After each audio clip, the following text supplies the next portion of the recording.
सवाल था, एक पीएसयू में प्राइम टाइम जर्नलिस्ट क्यों? गवर्नमेंट ने उन्हें 15 करोड़ एनुअल कॉन्ट्रैक्ट पर ऑन बोर्ड किया था। एक ऐसा नाम जिसे आप जी न्यूज और आज तक के प्राइम टाइम शो से जानते हैं, अब डीडी न्यूज के एडिटर एंड चीफ बन चुके हैं। नमस्कार दोस्तों, स्वागत है आप सबका इस चैनल पर। मैं हूं आपके साथ एंकर कशिश। आज का ये भारत बदल रहा है और इस बदलते भारत के पीछे है एक सोची समझी स्ट्रैटेजी। एक पीएसयू है जो नया रूप ले रहा है, वो है प्रसार भारती, जिसे हम दूरदर्शन या डीडी के नाम से बेहतर समझते हैं। पब्लिक सेक्टर यूनिट्स या अंडरटेकिंग्स यानी कि पीएसयू को नए दौर के लिए तैयार कर। पीएसयू का मेजर हिस्सा, ज्यादातर 51% या उससे ज्यादा शेयर्स सेंट्रल या स्टेट गवर्नमेंट के पास होते हैं, जैसे कि Indian railways, LIC, ONGC, SAIL, Bharat Petroleum etcetera. Public के लिए पीएसयू रोजगार देती है, एक जॉब सिक्योरिटी होती है, अफोर्डेबल सेवाएं जैसे रेलवेज। देश के लिए ये एक इकोनॉमिक बैकबोन होती है। स्टील, एनर्जी, डिफेंस सेक्टर्स के पीएसयू ही हमें आत्मनिर्भर भारत के फाउंडेशन देते हैं। पर जहां ज्यादातर पीएसयूज प्राइवेटाइज हो रहे हैं, वहां एक पीएसयू है जो नया रूप ले रहा है, वो है प्रसार भारती, जिसे हम दूरदर्शन या डीडी के नाम से बेहतर समझते हैं।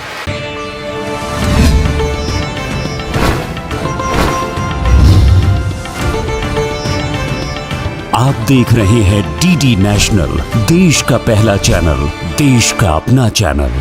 जब एयर इंडिया को बेचा गया और पीएसयूज के प्राइवेटाइजेशन की लिस्ट लंबी होती गई, तब प्रसार भारती के साथ एक अलग अप्रोच देखी गई। लेकिन ऐसा नहीं था कि ये सिचुएशन परफेक्ट थी।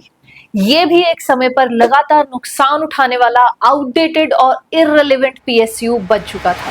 प्रसार भारती, जिसके अंडर दूरदर्शन और ऑल इंडिया रेडियो आते हैं, एक जमाने में देश की सबसे विश्वसनीय मीडिया बॉडी थी। जंगल जंगल बात चली है, पता चला है। जंगल जंगल बात चली है, पता चला है। अरे चड्डी पहन के फूल खिला है, फूल खिला है। अरे चड्डी पहन के फूल खिला है, फूल खिला है। जंगल जंगल पता चला है, चड्डी पहन के। लेकिन लिबरलाइजेशन के बाद प्राइवेट मीडिया हाउसेस जैसे कि जी न्यूज, आज तक, स्टार न्यूज ने इसका मार्केट छीन लिया। दूरदर्शन चैनल्स पर कंटेंट आउटडेटेड हो चुका था, व्यूअरशिप गिर चुकी थी और एड्स नहीं मिल रहे थे। एआईआर यानी ऑल इंडिया रेडियो के कार्यक्रम ज्यादातर रूरल या लो इनकम ग्रुप्स तक सीमित रह गए थे। सरकार को हर साल 2500 करोड़ से भी ज्यादा नॉन प्लान सपोर्ट देना पड़ता था, सिर्फ सैलरीज देने के लिए।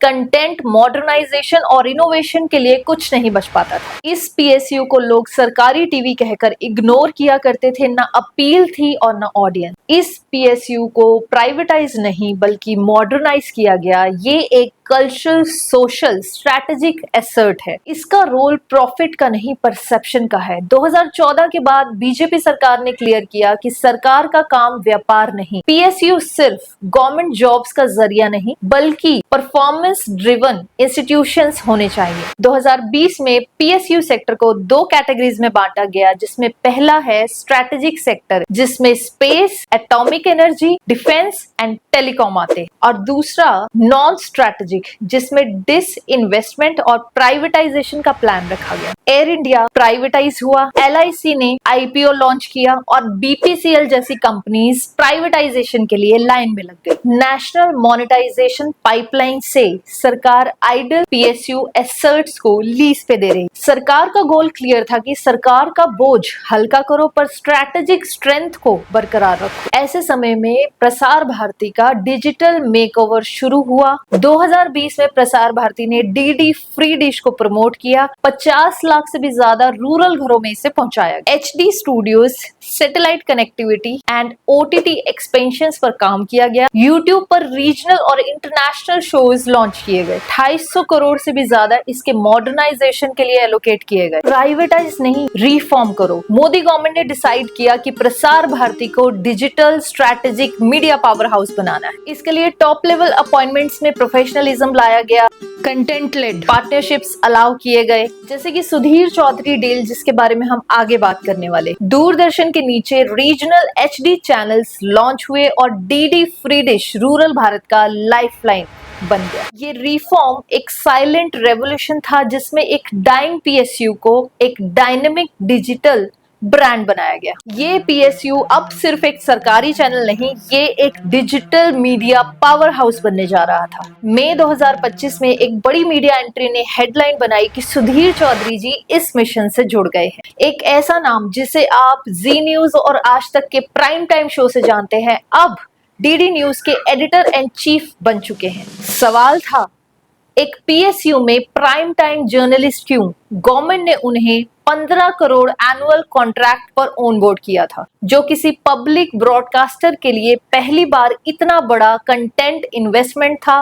रिपोर्ट्स के अनुसार दूरदर्शन में हाईएस्ट सैलरी 15 लाख से ऊपर आज तक नहीं दी गई किसी को। सुधीर चौधरी जी ने डीडी न्यूज के लिए decode with Sudhir Chaudhary launch किया, एक political analytical fact driven show जिसका फोकस था गहराई से समझाओ, सेंसेशनलिज्म से दूर रहो।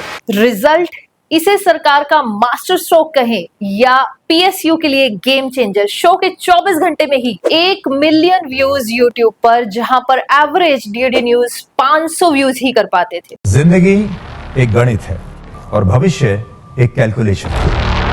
आपके चारों तरफ तैरती हुई खबरें एक मकड़ जाल की तरह हैं। देखते तो हम बहुत कुछ हैं, लेकिन सच कितना जानते हैं?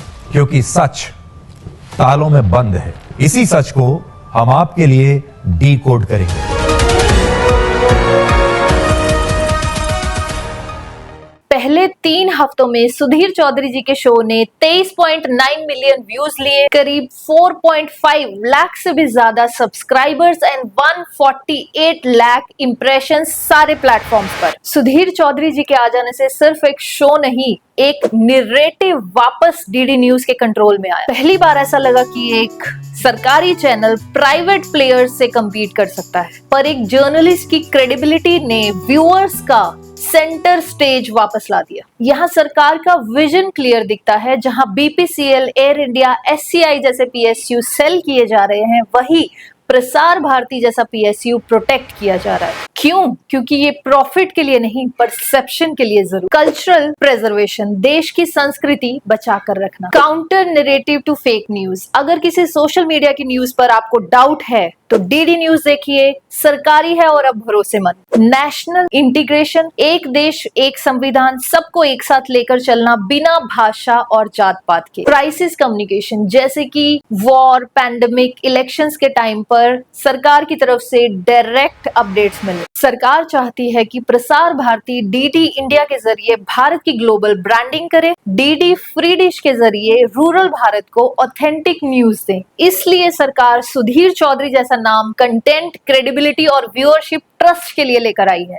मतलब पीएसयू को लेकर बात बिल्कुल साफ है, retain and reform core strategic PSU, जैसे कि BEL, Cochin, shipyard and HAL. Monetise करो या प्राइवेटाइज। कमर्शियल पीएसयू जैसे कि Air India, BPCL. Reform, digitise या मॉडर्नाइज करो बिना बेच। सोशल या कल्चरल पीएसयू को, जैसे कि प्रसार भारती, दूरदर्शन, हमारे बचपन का साथी। ये वीडियो अगर आप सबको अच्छी लगी हो तो सब्सक्राइब करना ना भूलिएगा।